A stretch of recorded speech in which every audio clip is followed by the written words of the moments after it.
Oh, yada dum, yada yada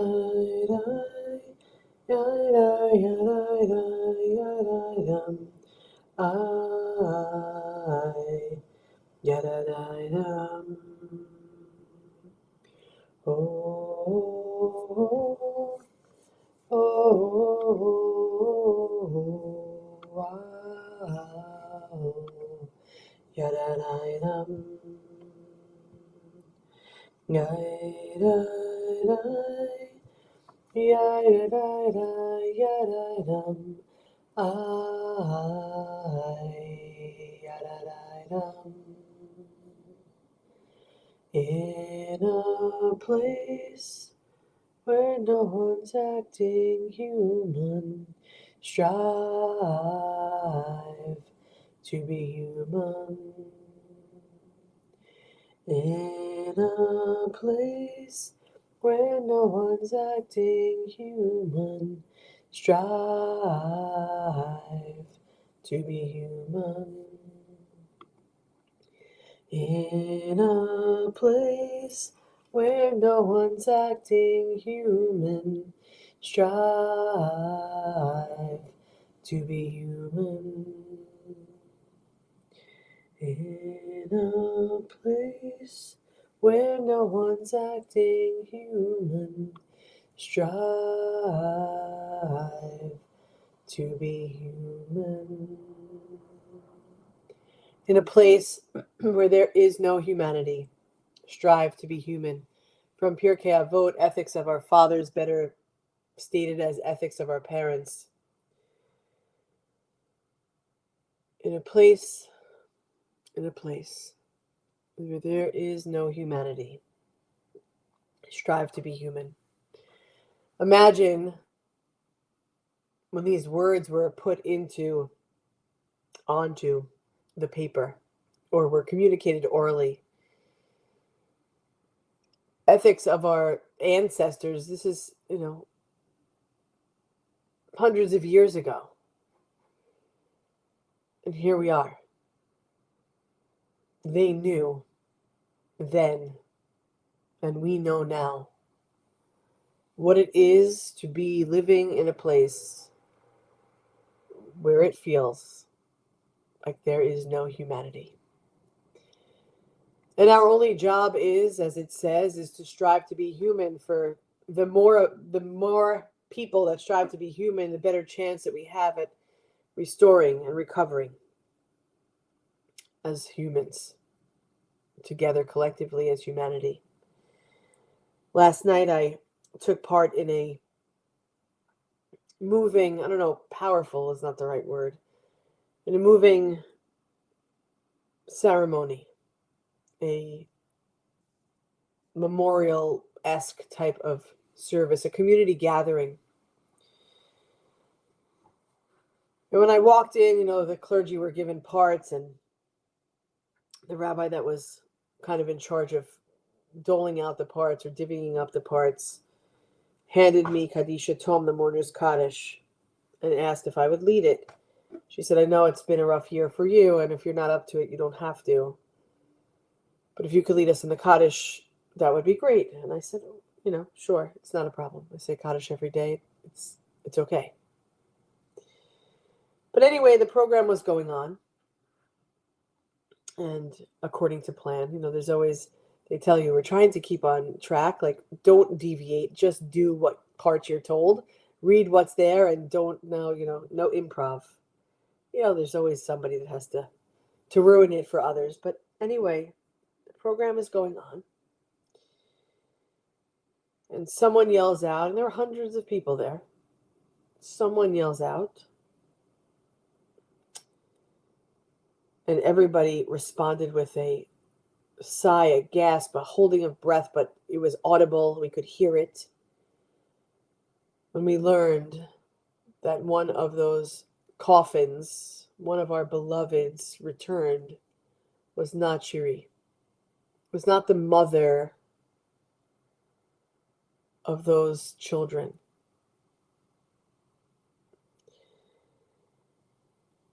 It's deplorable. It's disgusting. It's like savage animals. You tore a family apart. You returned in life the father. You returned the bodies of the babies. Where is their mother? This is intentional. This is heart-wrenching. This is so closely, feels so akin to Holocaust times. It's hard to find words for such heinous and horrific acts. But when we know and when we admit that we're dealing with animals,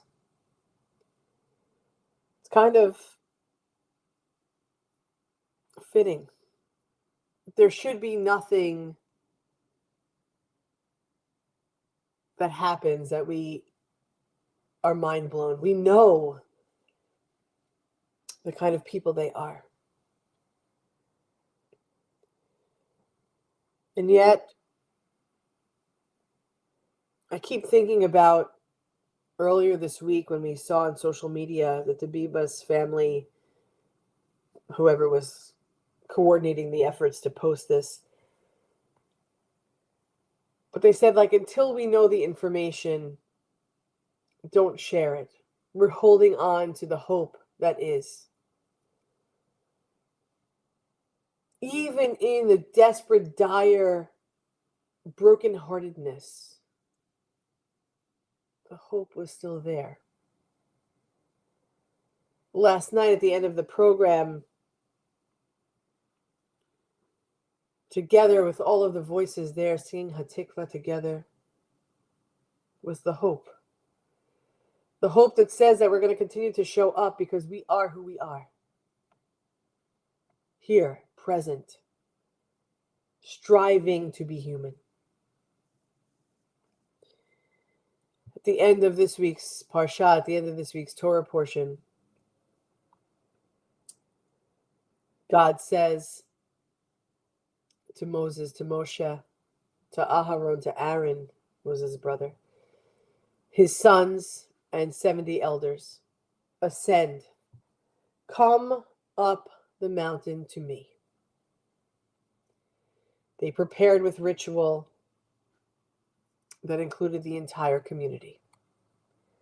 Gathered together, the people listened to Moses relate the rules and the laws, meant to create a fair and just society. And with one voice they answered, we will act in accordance with these statutes. And we'll come to understand how to live with sacred intent. And then Moses, Aaron, his sons, and the elders went up. And there on the mountain, they saw God. They gazed at God. They saw that under God's feet, even though we don't personify God, was shining sapphire, like the very essence of heaven. This is what we're taught. This is what tradition says. And then what? So they saw this unbelievable, awesome, amazing color, light. What happened next? Did they fall on their faces? Did they shout out, Kadosh, Kadosh, Kadosh, holy, holy, holy? Did they turn away trembling? It says, Torah says that Moses and Aaron, his sons, and the 70 elders beheld God. They ate and they drank. They beheld God and they sat down for a meal.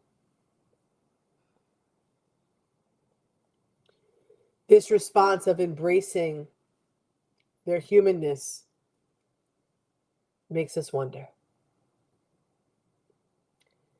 And today, when we hear this piece of Torah,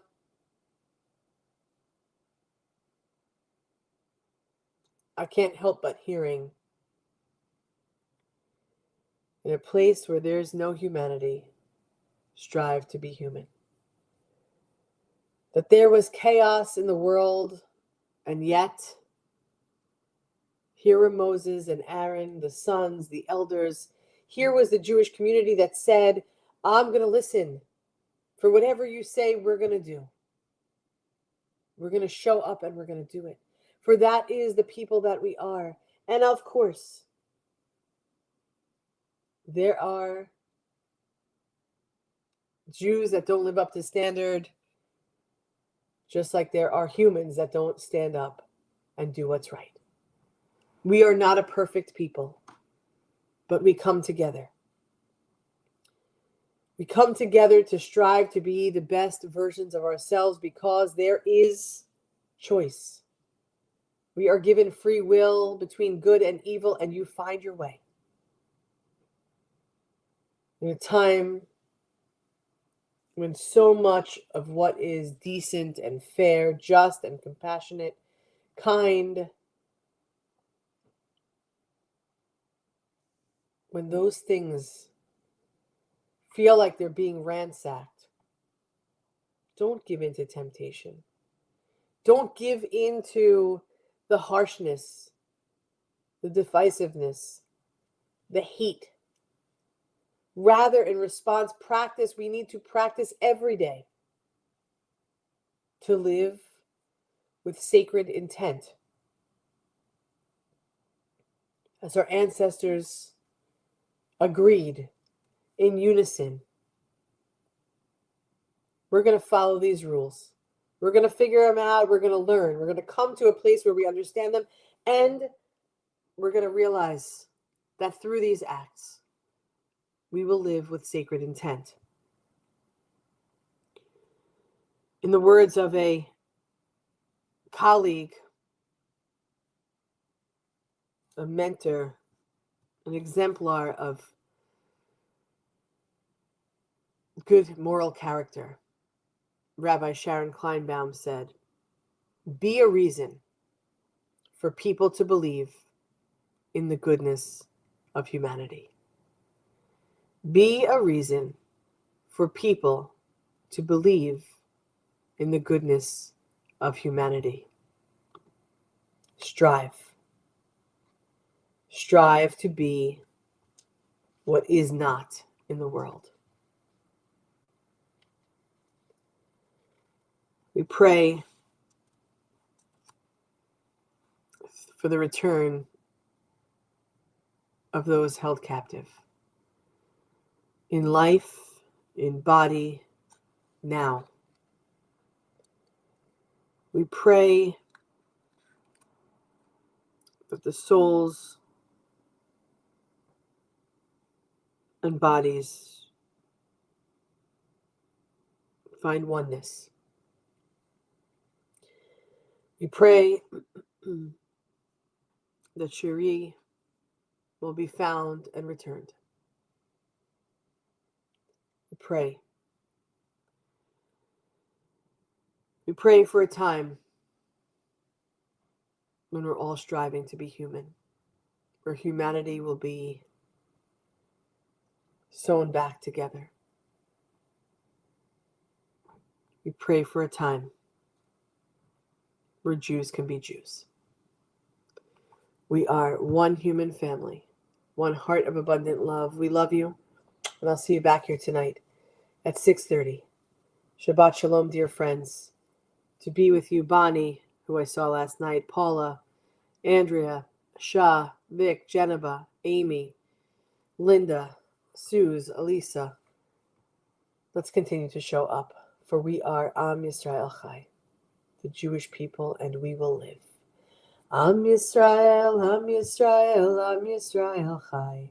Am Yisrael, Am Yisrael, Am Yisrael Chai. Am Yisrael, Am Yisrael, Am Yisrael Chai. Am Yisrael, Am Yisrael, Am Yisrael Chai. Ora vinu chai.